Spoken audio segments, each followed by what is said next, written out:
할렐루야. 아멘. 특별기도회에 오신 여러분들을 축복하고 환영합니다. 오늘도 우리 하나님께서 주신 이 시간을 통하여 예비하신 은혜 주시고 또 새 힘으로 살게 해 주실 줄 믿습니다. 하나님 주시는 말씀은 느헤미야 7장입니다. 함께 복독할 것은 7장 1절부터 7절까지와 또 끝에 70절부터 73절까지의 말씀을 그렇게 교독하도록 하겠습니다. 느헤미야 7장 1절부터 7절까지 말씀을 먼저 교독하겠습니다. 성벽이 건축됨에 문짝을 달고 문지기와 노래하는 자들과 레위 사람들을 세운 후에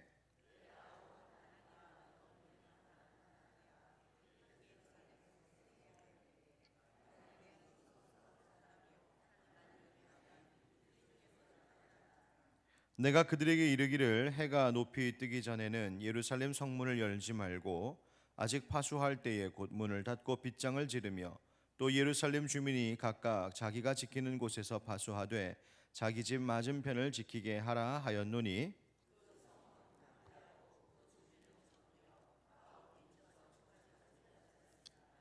내 하나님이 내 마음을 감동하사 귀족들과 민장들과 백성을 모아 그 계보대로 등록하게 하심으로 내가 처음으로 돌아온 자의 계보를 얻었는데 거기에 기록된 것을 보면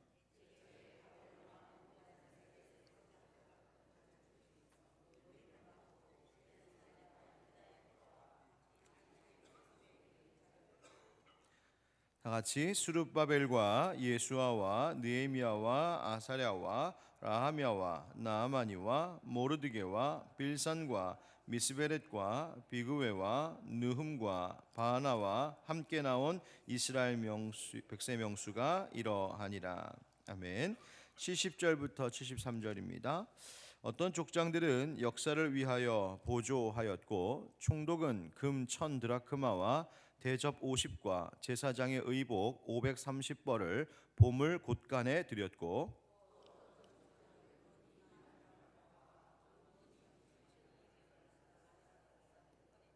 그 나머지 백성은 금 2만 드라크마와 은 2천만회와 제사장의 의복 67벌을 드렸느니라.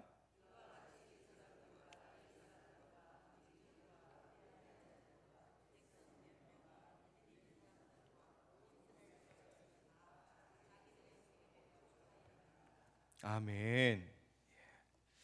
따라하시겠습니다. 노임을 받고 돌아와. 여러분 집이 평안하십니까? 감사합니다. 제가 여러분께 집이 평안하십니까? 라고 물었을 때 그 집은 지어진 집을 말합니까? 여러분의 가정을 말하는 겁니까? 가정을 말하는 것이겠죠. 보통 우리가 집이라고 말할 때 그것은 내가 사는 집, 건물을 말하기도 하고요. 우리 가정, 우리 가족을 의미하기도 합니다. 영어로는 house 그리고 home 그 두 단어의 차이입니다. 잠언 24장 3절과 4절의 말씀에서 집은 지혜로 말미암아 건축되고 명철로 말미암아 견고하게 되며 또 방들은 지식으로 말미암아 각종 귀하고 아름다운 보배로 채우게 되느니라고 말씀하셨습니다. 잠언에서 지금 말하고 있는 이 집은 건물을 의미하는 것이 아니라 바로 우리의 가정 혹은 더 크게는 국가를 의미합니다. 가정은 콘크리트나 철근, 벽돌로 세워지는 것이 아니라 지혜와 명철로 세워지는 것이다 라고 말합니다. 또 지혜는 바로 하나님을 경외하는 것을 의미합니다. 다시 말하면 아무리 좋은 자재, 멋진 설계와 최고급 인테리어로 집을 지었다고 해도 그 안에 있는 집, 그 안의 내용, 바로 본질인 가정이 불화하고 지혜로움이 없다면 화려하고 큰 집은 아무 소용이 없다는 이야기입니다. 그래서 잠언 21장 9절에서는 또 이와 같이 우리에게 말하죠. 다투는 여인과 함께 큰 집에서 사는 것보다 움막에서 사는 것이 나으니라. 가정에서 부부가 혹은 가족들이 다투는 것이 얼마나 힘들고 어려운 일이면 차라리 큰 집 버리고 움막 들어가 사는 게 훨 낫다고 이야기합니다. 이와 같은 가르침은 외형보다는 내면이, 형식보다는 그 속의 내용이 더 중요하다는 것을 우리에게 새삼 깨닫게 합니다. 느헤미야가 52일 만에 예루살렘 성벽을 재건했습니다. 무너져 끊어졌던 부분을 다 채워서 성벽을 다 세우게 됩니다. 대단한 일이죠. 훌륭한 일을 해냈습니다. 그러나 한번 생각해 보십시오. 하나님께서 느헤미야를 예루살렘으로 보내신 그 궁극적인 목적이 어디에 있었을까 하는 점입니다.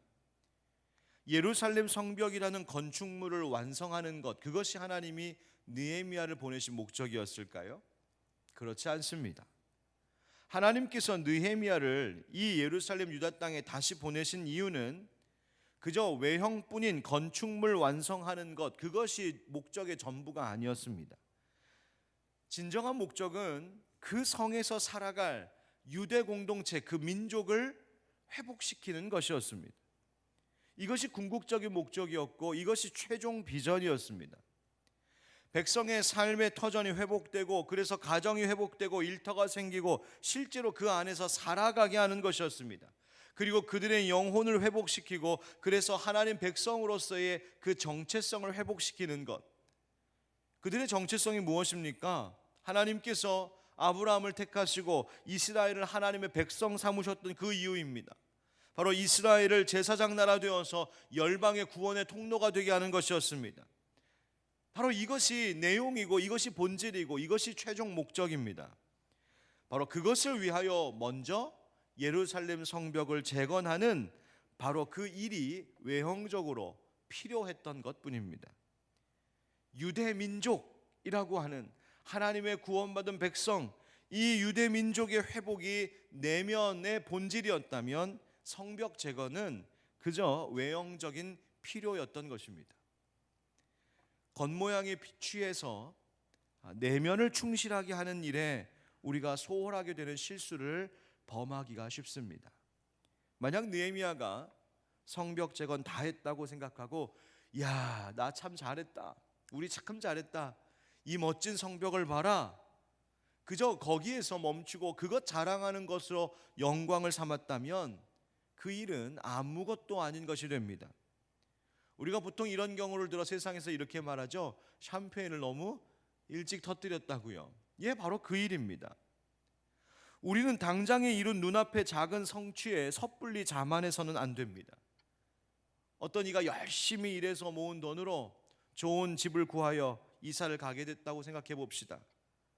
그러나 좋은 집 사서 좋은 집 이사했다 하여 그것이 올바른 가정을 바로 세운 일은 아닙니다. 좋은 집을 산 것에 취하여 오히려 가정을 돌보지 않는다면 그것이 도리어 그 가정에 큰 해가 되는 것입니다. 느헤미야서의 이 본문을 묵상하여 쓴 어느 목사님의 글에 예로 든 내용이 참 적절한 것 같아 저도 인용해 보려고 합니다. 바로 결혼이 그와 같은 것이라는 예를 들으셨습니다. 두 남녀가 사랑해서 양가의 허락을 받고 결혼식을 준비합니다. 긴 연애 끝에 겨우 힘들게 얻은 결혼 승낙에 너무너무 행복합니다. 그리고 멋진 최고의 결혼식을 준비했습니다. 화려한 결혼식에 모든 친구들이 다 부러워합니다. 신혼여행도 최고로 멋진 곳에 다녀왔습니다. 달콤한 결혼식이었습니다. 하지만 그렇게 화려하고 달콤한 결혼식보다 더 중요한 것은 그 다음부터 시작되는 결혼 생활입니다. 화려했던 결혼식, 꿈 같던 신혼여행의 환상에 젖어 정작 결혼 생활은 제대로 돌보지 않는다면, 그저 추억에만 젖어 있다면 그 두 사람의 결혼 생활은 절대로 온전할 수가 없습니다. 결혼식이라고 하는 작은 성취에 취해서 정말 중요한 결혼 생활을 소홀히 해서는 안 되는 일이죠. 그러고 생각해 보니 나라의 위정자들도 그런 것 같습니다. 국회의원으로 당선된 것 혹은 높은 관직을 얻은 것, 그것에 만족해서는 안 되며 그 일을 성실히 해내야 합니다. 지금 뉴스에 한참 시끄러운 소식이 하나 들려오죠. 어느 지역의 군의원들이 엄청난 예산을 들여서 해외 연수라고 가서는 폭행에 유흥에 온갖 추태를 보인 일 때문에 나라 망신, 지역 망신 시켰다고 빨리 다 그만두라고 지금 국민들이 난리가 아닙니다. 왜 그랬을까? 군의원이라고 하는 타이틀 딴 것에 취해 있었기 때문입니다. 학생들은 대학에 입학한 것으로 만족해서는 안 됩니다. 들어가서 열심히 공부하고 자신의 미래를 성실히 준비해야 합니다. 그리스도인은 내가 세례받고 어느 교회 등록교인이 되었다, 그리스도인이란 이름 얻었다라고 하는 그 겉모양에 취해 있어서는 안 됩니다.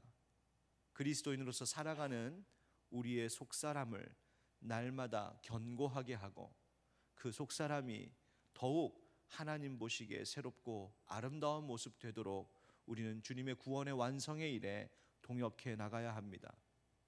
목사도 그렇습니다.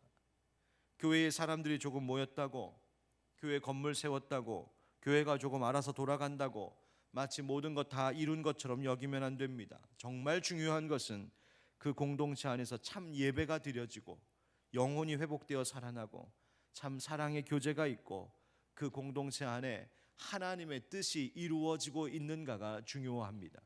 바로 그것이 궁극적인 목적이요 우리의 최종 비전입니다. 잠깐의 성취, 겉으로 보이는 외형적 성공에 빠져 궁극적인 목적을 잊어서는 안 됩니다. 하늘빛 광성교회가 만 4년 안에 이와 같이 부흥하고 성장했다 해서 마치 그것이 우리 스스로 이루어낸 일인 양 착각 속에 빠져 취해 있다면 우리는 하나님께서 이 교회를 세우신 참된 목적과 궁극적인 비전을 우리는 놓치기 쉽습니다. 이것이 교만이 되고 하나님도 잊어버리고 하나님 주신 궁극적인 사명을 망각하게 하는 일됩니다. 사랑하는 성도 여러분, 우리는 아직 이루어야 할 참된 목적이 있음을 기억하셔야 합니다. 언제나 겸손히 깨어 미래를 준비해 나가는 우리들, 또 우리의 가정, 우리 하늘빛 광성교회가 되기를 예수님의 이름으로 축원드립니다. 느헤미야가 바로 이 사실을 잊지 않았습니다. 성벽을 다 재건한 후에 거기서 취해서 끝내지 않았습니다. 더 중요한 것은 이제부터 그 성 안에 사람들을 모으고 사람들이 그 안에서 살아갈 방법을 찾는 것이었습니다. 그래서 오늘 본문의 1절부터 3절 말씀을 보니까 성벽이 건축됨에 문짝을 달고 문지기와 노래하는 자들과 레위 사람들을 세운 후에 내 아우 하나니와 영문에 관한 하나냐가 함께 예루살렘을 다스리게 하였는데 하나냐는 충성스러운 사람이요 하나님을 경외함이 무리 중에서 뛰어난 자라. 3절은 같이 읽겠습니다. 시작. 내가 그들에게 이르기를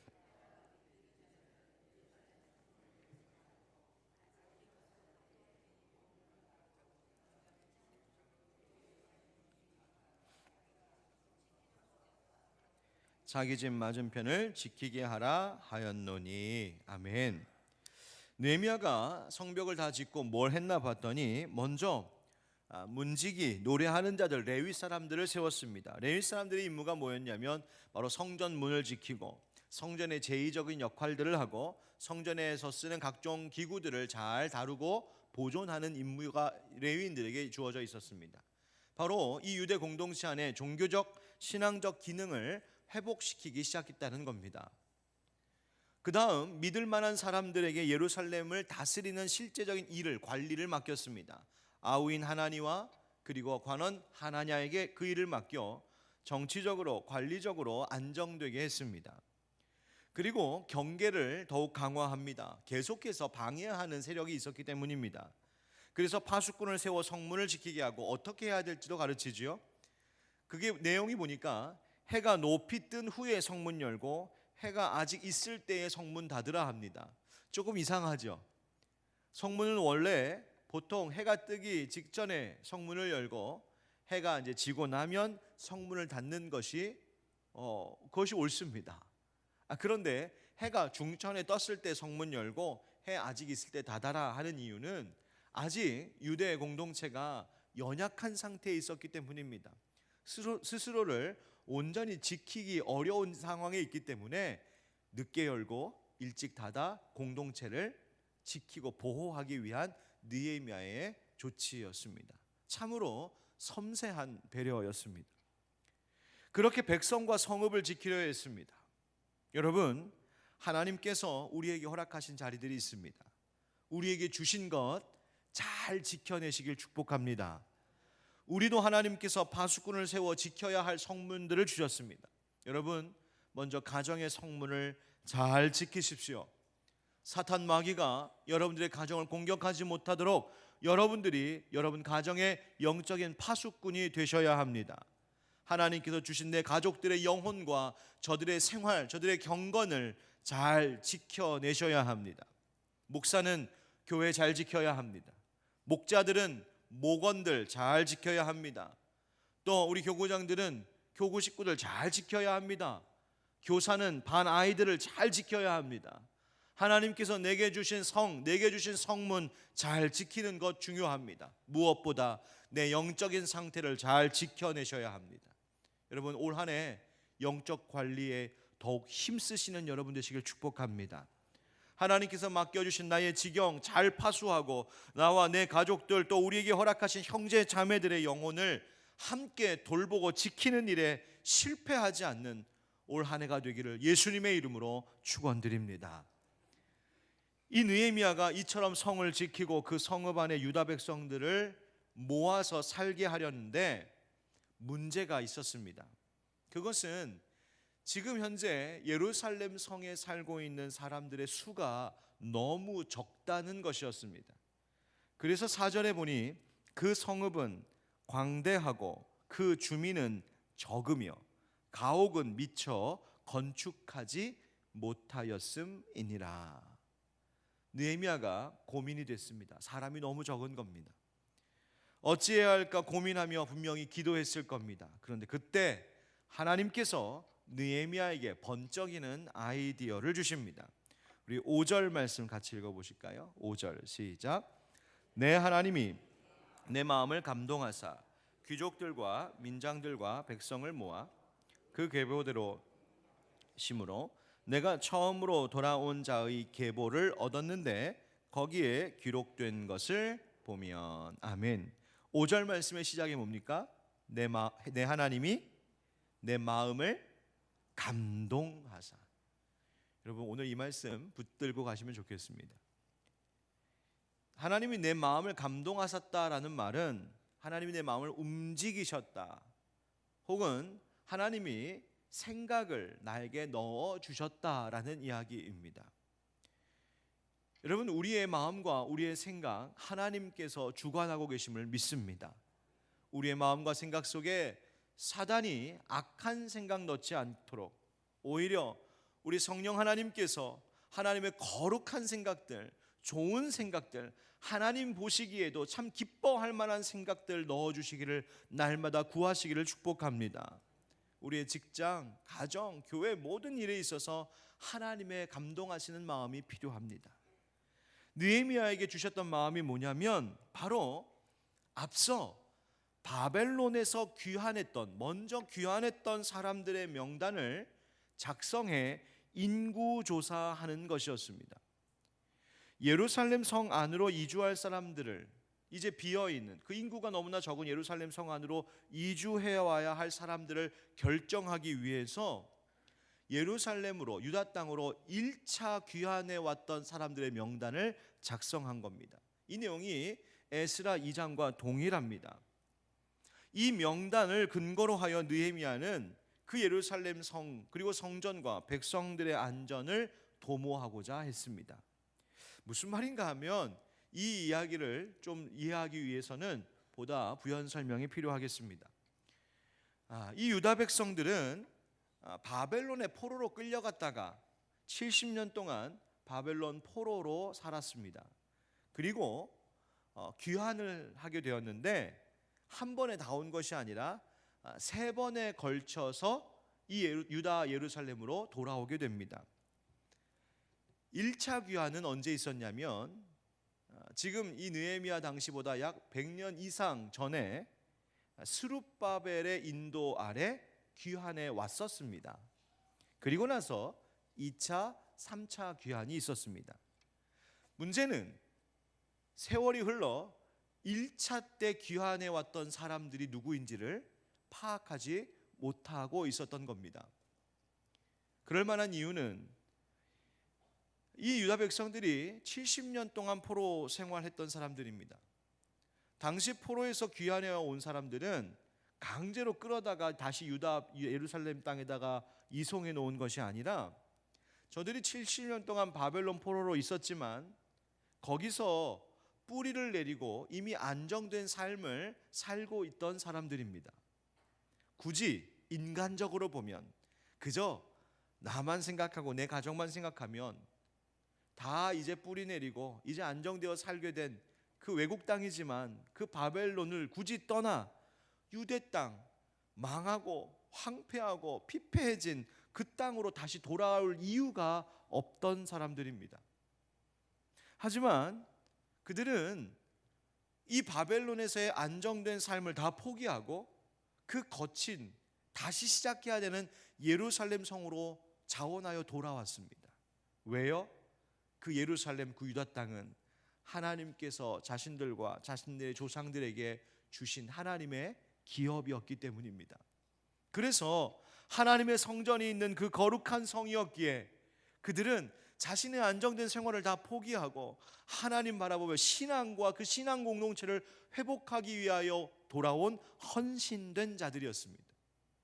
그래서 이 1차 귀환 때 돌아온 사람들은 유다 백성들 가운데도 특별히 애국심도 강하고 경건했던 사람들, 특별히 제사장들이 많았습니다.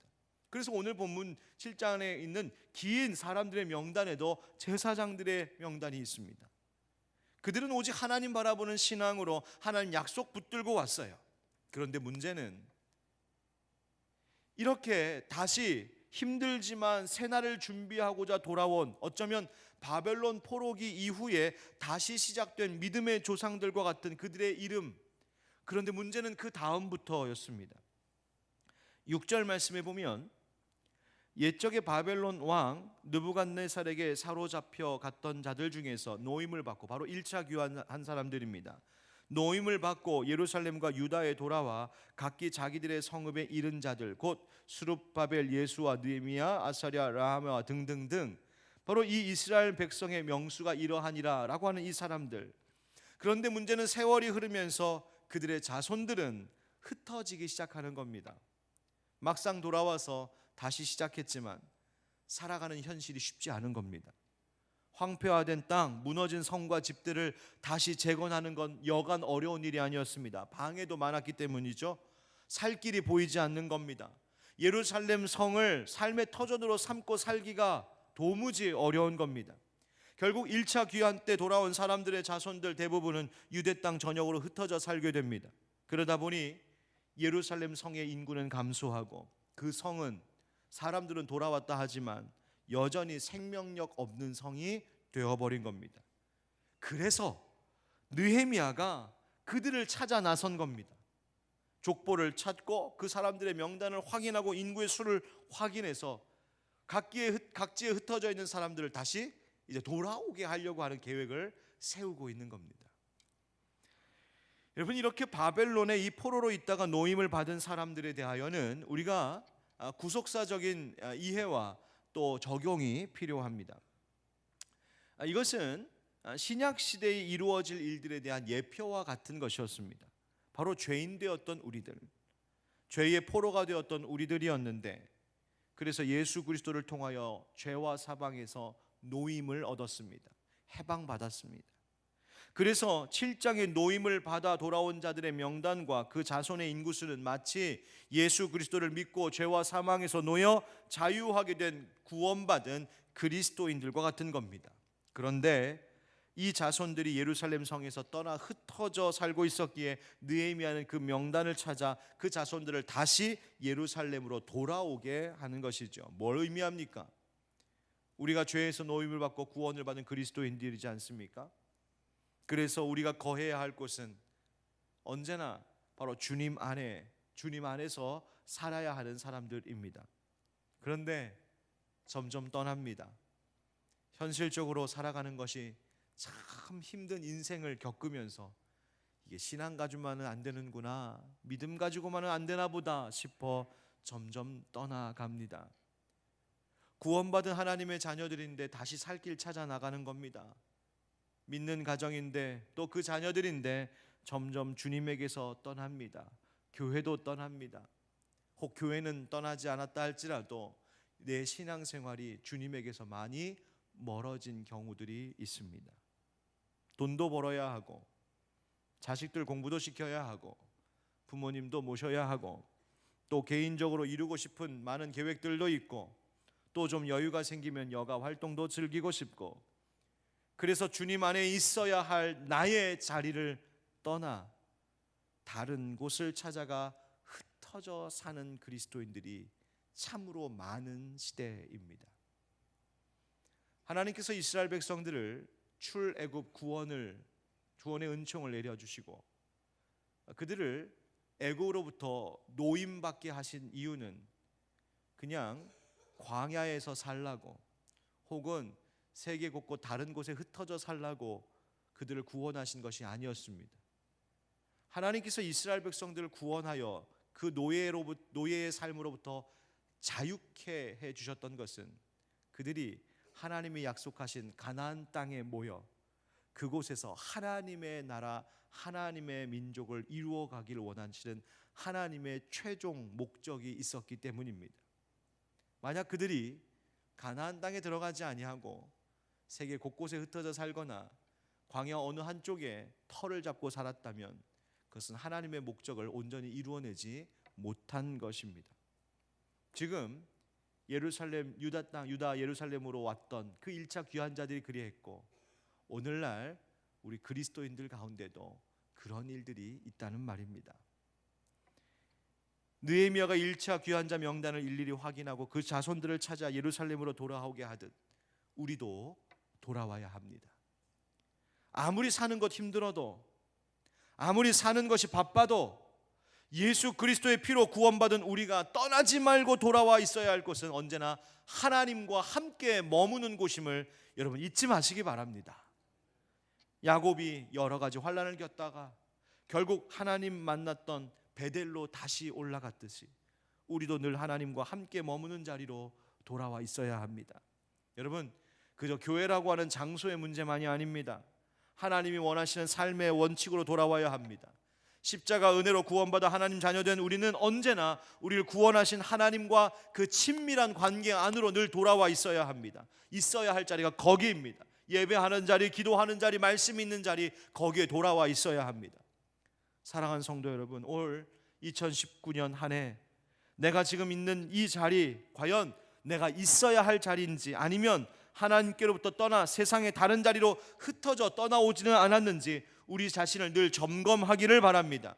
아무리 인생의 문제가 힘들고 어려움이 있어도 주님 안에 있어야 할 우리임을 잊지 마시기 바랍니다. 하나님이 원하시는 곳에 꼭 있으십시오. 하나님이 만나자 하는 자리로 돌아오시기 바랍니다. 그래야 하나님이 바로 나를 통하여 우리 가정과 교회와 이 사회를 위로하게 되실 줄 믿습니다. 오늘 본문 마무리로 70절부터 72절을 보면 족장들과 백성들이 예루살렘의 회복을 위해 물질로 헌신하는 내용이 있습니다. 에스라 2장에서 보면 폐허된 성전터 앞에서 이 예물을 드린 것으로 기록되어 있습니다. 바로 예루살렘 성전을 다시 건축하기 위해서 예물 드린 겁니다. 지도자만 드린 것이 아니라 나머지 백성들도 성전 역사를 위하여서 헌물하기 시작합니다. 금과 의복으로 하나님 앞에 바칩니다. 이들이 예루살렘으로 돌아오는 것만이 아니라 성읍과 성전의 재건을 위해 물질로 헌신했다는 겁니다. 여러분, 왜 이런 기록이 성경에 남아 있을까요? 이렇게 희생하고 헌신하는 사람들을 그저 칭송하고 기념하기 위해서입니까? 아닙니다. 우리도 그런 헌신의 삶을 살도록 주님께서 우리에게 가르쳐주고 계신 것입니다. 특별히 본문은 물질로 헌신한 것에 대한 삶을 우리에게 가르치고 도전해주고 있습니다. 여러분, 우리는 이것을 깊이 생각해 봐야 합니다. 목사에게 매우 부담스럽고 조심스럽지만 꼭 성도님들에게 가르치고 도전해야 할 것이 있습니다. 바로 하나님께 물질로 헌신하는 겁니다. 헌금에 대해 설교하고 가르치는 것 영 부담스러운 일이 아닐 수 없습니다. 더군다나 요즘처럼 경기 어려울 때는 더욱 그렇습니다. 그런데 저는 어려서부터 할아버지 할머니 같은 목사님께 늘 배운 내용이 있습니다.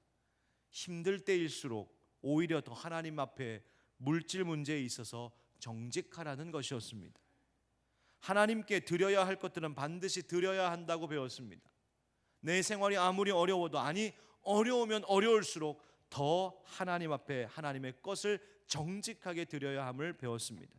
그래서 목사이기 전에 한 성도요, 하나님의 백성인 저는 바로 이 부분에 늘 정직하려고 애했습니다. 오늘 말씀의 근거에서 저도 조심스럽지만 우리 교인들에게 정말 사랑하는 마음으로 하나님의 이 가르침을 전해드리고 싶습니다. 올해 우리 성도들이 물질 문제에 있어서 성숙해지셔야 합니다. 11조 생활, 헌금 생활, 감사 헌금 생활, 하나님 앞에 고백하며 드리는 것, 하나님 모든 것 하나님께로부터 온 것입니다. 하나님의 것은 하나님의 것이니 내가 하나님 앞에 드리는 것이 마땅합니다. 여러분, 이 생활에 여러분 성공하실 수 있길 축복합니다.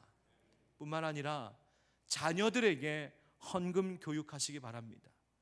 영유아, 유치부 어린 자녀들에게도 헌금하는 것 가르치셔야 합니다. 전 지금도 제 어머니가 그 어렸던 스스로 용돈도 받기도 전에 항상 주일 그 전날이 되면 어머니가 꼭 챙겨주셨던 기억이 있습니다. 그것도 남들 100원 할 때 넌 300원 해, 다른 친구들 300원 할 때 넌 500원 해. 엄마 왜 더 해야 돼요? 그래야 되는 거야. 이해할 수 없었지만 그 손에 꼭 쥐어주시면서 가르쳐 주셨던 기억이 있습니다. 아이들에게 생일날 감사헌금하는 방법 가르쳐 주십시오. 아이들에게 졸업 때, 진급 때, 합격했을 때 감사하는 것 가르치셔야 합니다. 그것이 그들의 미래를 하나님의 축복 아래 있게 하는 방법임을 잊지 마시기 바랍니다. 또 올해부터 우리 교회가 교회사랑 비전 헌금이라고 하는 걸 시작하게 됐습니다. 감사하게도 성도님들께서 자발적으로 교회의 보수할 부분들, 또 필요한 것들을 위해 헌금하자는 의견을 모아주셨고 운영위원회 재직회를 거쳐서 이 사항이 결의가 되었습니다. 이것도 곧 시작할 예정입니다. 여러분, 이와 같이 우리 하늘빛 광성교회가 지금까지 잘 세워져 올 수 있었던 것은, 첫째는 하나님의 부어주시는 은혜와 사랑 때문이요, 둘째는 아무리 삶이 힘들어도 하나님 안에 늘 거하는 사람들이 이 교회를 영적으로 잘 지키고 기도와 사랑으로 봉사로 헌신해 하셨기 때문입니다. 그러나 또 한 가지 우리가 잊지 말아야 할 것은 바로 헌신하는 이들이 물질로, 시간으로 하나님 앞에 드려야 할 바를 드렸기에 이토록 세워질 수 있었습니다. 여러분, 그 헌신과 수고를 우리 하나님께서 기억해 주실 줄 믿습니다. 하늘의 상급으로 보상해 주실 줄 믿습니다. 말씀 마무리합니다. 올 한 해 2019년 느헤미야 7장의 사람들처럼 주님이 허락하신 그 땅에 하나님 품 안에 날마다 머물러 있는 분들 되시기를 예수님의 이름으로 축원드립니다. 그리고 삶 속에 늘 하나님 앞에 섬기고 성숙한 믿음의 삶으로 성공하는 여러분 모두가 되시기를 예수 그리스도 이름으로 축원드립니다. 아멘. 우리 함께 찬양합시다. 우리 함께 기도해 주 앞에 나와 무릎 꿇고 우리 찬양하고 함께 기도합시다.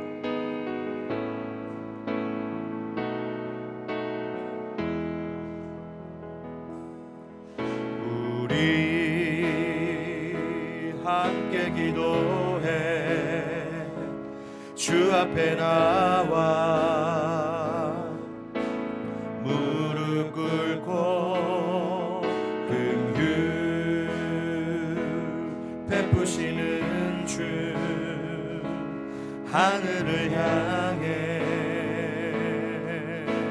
두 손 들고 하늘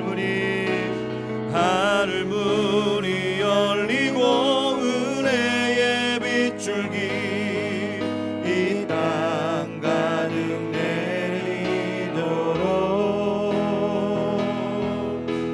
마침내 주 오셔서 의의 빗줄기 우리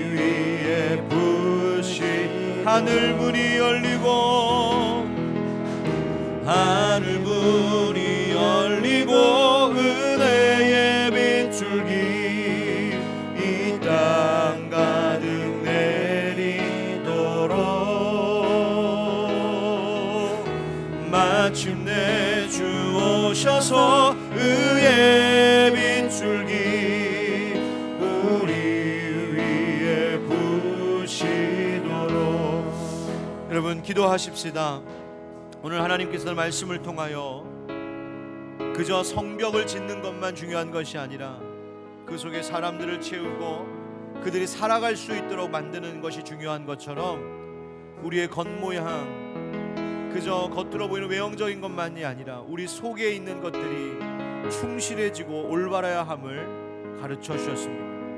여러분 우리가 그저 그리스도인이라고 하는 이름, 하늘빛 광성교회 교인이라고 하는 이름 안에 취하여 정작 우리의 내 속사람, 내 생활, 내 삶은 어떠한지 돌아보지 못했다면 이번 특별기도회가 그렇게 우리 자신, 우리의 속사람을 돌아보는 하나님 복된 기회가 되기를 간절히 바랍니다.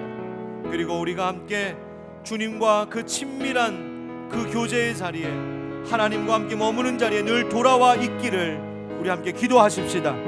그리고 우리가 마땅히 하나님 앞에 헌신해야 할 바들을 주님 앞에 내가 헌신하겠노라고 결단하고 하나님 기뻐하시는 믿음의 성숙한 자들 되겠노라고 다짐하는 이 기도의 시간이 되도록 합시다. 우리 함께 이 기도 제목을 가지고 주님 부르며 간절히 기도하겠습니다. 주여, 아버지 하나님, 오늘도 우리 하나님 앞에서 돌보시고 우리 하나님께서 말씀하시고 오늘 우리 하나님께서 깨우쳐 주신 바들을 붙잡기를 원합니다. 주님, 우리가 그저 겉모양, 내가 가진 이름, 내가 가진 직분, 내가 가진 외형에 취하여서 정작 내 신을 다지지 못하고 있는 어리석음은 없는지 하나님 저희들을 용서하여 주시고 저희들을 붙들어 주시옵소서. 하나님 우리의 삶이 정말 하나님 앞에 온전히 드려진 삶인지, 내가 내 생활 속에서 경건과 그 성결함을 유지하고 있는지 하나님 우리를 돌아보게 하여 주시옵소서. 주님, 우리 하늘빛 광성교회도 그저 교회라고 하는 이름, 사람들이 모이는 수에 만족하지 않게 하여 주시고 주여, 그 속에서 정말 하나님 앞에 참된 예배가 내려지고 있는지, 정말 참된 말씀이 선포되고 있는지, 진정한 가르침과 배움이 있는지, 정말 하나님 앞에 우리의 삶을 드리고 있는지, 따뜻한 예수 사랑의 하나님 교제가 있는지 하나님 우리 자신을 주여 돌아보게 하여 주시고 깨우쳐 주시옵소서. 하나님 채우지 못하고 있다면 하나님 돌아오게 하시옵소서. 하나님 계시는 자리 돌아오게 하여 주옵소서. 나의 자리로 돌아오게 하여 주옵소서. 예배의 자리, 봉사의 자리로 돌아오게 하시옵소서. 헌신의 자리로 돌아오게 하여 주시옵소서. 하나님의 경건의 자리로 돌아오게 하여 주옵소서. 우리의 가정을 지키게 하여 주시고 우리의 직장을 지키게 하시고 이 교회를 잘 지켜내게 하시고 무엇보다 내 마음과 내 영적인 상태를 잘 관리할 수 있게 하여 주옵소서. 아버지 하나님, 또한 이제까지 정말 주님께서 허락하신 은혜로 하나님의 교회가 잘 세워져 왔습니다. 특별히 물질로 헌신한 이들 하나님 축복하여 주시고 아버지 하나님의 지도자가 나머지 모든 백성들이 금과 의복을 하나님 앞에 드렸네. 우리도 우리의 삶에 드려야 할 것들을 마땅히 드리며 하나님 앞에 헌신하는 주의 백성들에게 하여 주옵소서. 저들을 복되게 하실 줄 믿습니다. 아버지 하나님, 저들 위해 하늘 회복을 놓아여 주시고 저들 위해 주의 은총을 놓아여 주시옵소서. 아버지 하나님의 그 위대한 일들을 감당하는 믿음의 사람들로 우뚝 설 수 있도록 주님이여 축복하여 주시옵소서. 하나님, 주의 은혜를 더하여 주옵소서. 하나님, 저들을 붙들어 주옵소서. 아버지 하나님, 우리의 생활 곳곳마다 하나님께서 이루시는 선한 일들을 볼 수 있도록 주님 축복하여 주시옵소서.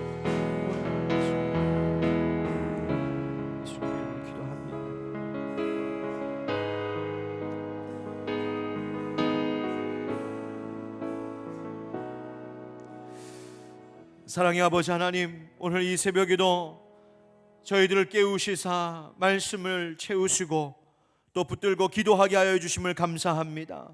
아버지 하나님, 우리가 그저 그리스도인이라고 하는 이름, 하늘빛 광성교회 교인이라고 하는 그 이름, 혹은 장로여 권사여 집사라고 하는 그 이름, 목사라고 하는 그 이름 안에 취하여 정작 내 속에 사람이 어떠한지를 돌아보지 못했던 어리석음이 있었다면 하나님 용서하여 주시옵소서.